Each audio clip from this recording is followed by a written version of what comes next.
One thing that I'm a big fan of in it is the casualness of the imperfection that they all have and exist in, and I think that that's something that is, I mean, very real in relationships where there's difference. And like, I don't know, all of my relationships are ones that contain difference in some ways.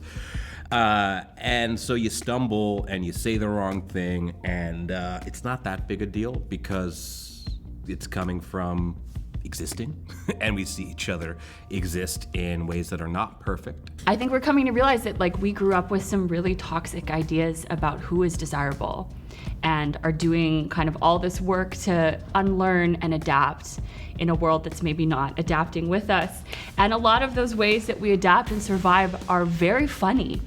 And so I was like, okay, there's really something in there to take a story that can often be really painful about rejection and about denying yourself because you're not considered beautiful or handsome or worthy of love, and putting it in a hyper modern setting and with people who look and feel and act like the people that I grew up with in East Van.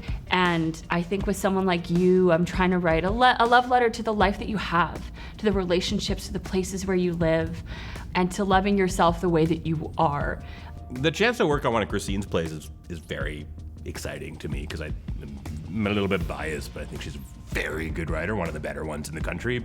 I won't say best because I don't believe in best, but so that is a big part of it, and to me that's a huge privilege to be able to work on a script with a playwright of this caliber. It's not a tight, clean politic. It's a genuine, like, this is what people are like thing.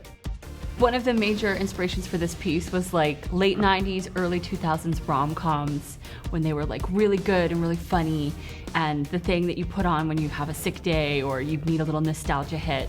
But all of those movies have a moment where you go, oh, like, or 10 or 20 moments where something fatphobic or racist or homophobic comes out of nowhere and you're like, oh, it takes you out. And so to have three like movie star level charismatic actors is such a gift because they you know, it's like real life but with that extra sparkle, and that's them, like, right? Like that's the three of them. They've got that thing where you go, oh, that is like that feeling of like something that's familiar but so special.